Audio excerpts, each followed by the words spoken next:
Okay, we're going to talk about plaster today. A couple of things I got here. I got a bigger bag of plaster than you guys are going to have a Ziploc bag, but that's fine. I got an old peanut butter jar that I'm going to use to scoop this. You can pour it directly in. It doesn't have to be a peanut butter jar. A couple of things here. You can wear a mask. I'm not wearing a mask because you can't hear me if I am. The dust is not that bad, but any accumulation of anything is not great. So you want to try to avoid accumulating that in your lungs. The water, if it's warm, is going to make the plaster go off quicker. If it's cold, it's going to go off slower. You also want to have a rinse bucket. You do not want to rinse any plaster down the sink. I'm doing this outside. I'm trying to do it in an environment that you guys would potentially be doing it at home rather than going to Cabrillo and doing it in the studio. I'm right here by a hose in case I need a hose to rinse stuff down. I do have warm water in my orange bucket for rinsing my hands, so I'll rinse in there, but I have cold water in my bucket here for mixing. I also have a half-gallon milk jug cut in half for my vessel to pour this into. So I'll probably be adding quite a bit of this. You don't want to fill up your bucket any more than a third of the bucket with water. If you fill it up greater than that, by the time you add all the plaster, it will be overflowing. You won't have enough room to mix. So you only want about a third of a bucket of water, but you don't have to have that much. And what you're going to do is you're going to add plaster. You're just going to kind of sprinkle it in there. And you're going to add plaster until you see an island that takes up 1/3 of, or 2/3 of the bottom of this bucket. So you'll have basically a mound in there that's the size of 2/3 of the bucket, and it'll have 1/3 ring of water around the outside. And this is just kind of just like a winging it method. It works really good. If you get this mixture too watery, then you'll end up with weaker plaster. And if you get it too dry, you'll end up with weaker plaster. So you want to have it right in between. The other video I posted is going to be involving measuring, and that's actually, if you want the surefire way to get perfect plaster every time, you definitely want to measure. If you're doing something like jewelry investment, you want to measure and weigh your parts. But here you can see I've got an island in the middle of my bucket. It takes up roughly 2/3 of the bottom of this bucket. So let me show you that.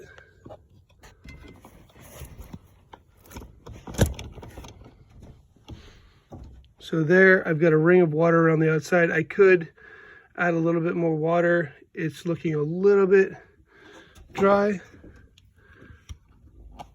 but overall, it's pretty good. And then you're just gonna mix that with your hands. So let me add a little bit more water. This is warm water. Now, once I use this jug to add water, I cannot put it back in this plaster. You want to keep this plaster as dry, your source as dry as possible. Now I'm going to mix this, mixing it with my hand. All I'm doing is trying to get these big chunks, just squeeze them. Squeeze them until you got basically very few chunks. Now you don't have to get all of them. This is going to have a reaction, and it's going to create its own heat. What is that? Exothermic reaction, and that's going to allow it to harden. And everything will kind of homogenize. It'll all get to be about the same consistency. So there, I'm rinsing in a bucket, and then I'm going to pour my material directly into this milk jug.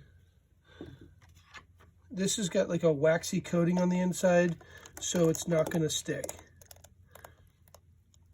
I'm just going to fill that right up. Now I do have another, the top half of this jug propped up over here.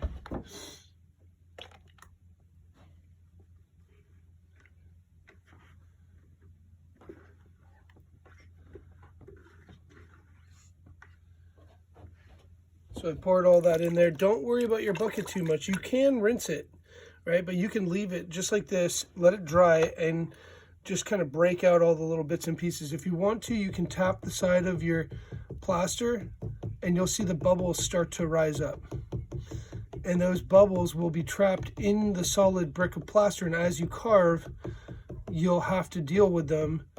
So if you want to, for a few minutes, not even a few minutes, maybe a minute max, you can tap the side of this. You have about, with cold water, you have about 9 minutes from the time you start mixing to the time you're done.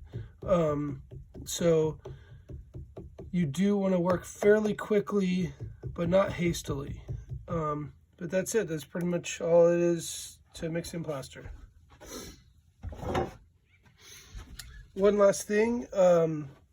You want to make sure that you wait at least 20 minutes for this to go off. You'll feel it start to get warm. You can actually put your hand over it and feel the heat, and it'll be solidified. Don't mess with it. Just leave it alone once you've mixed it. You tap on it for 30 seconds to a minute to get those bubbles to the top, and then just leave it alone. If you agitate it, it will weaken it. So about 20 minutes and it should be good to go.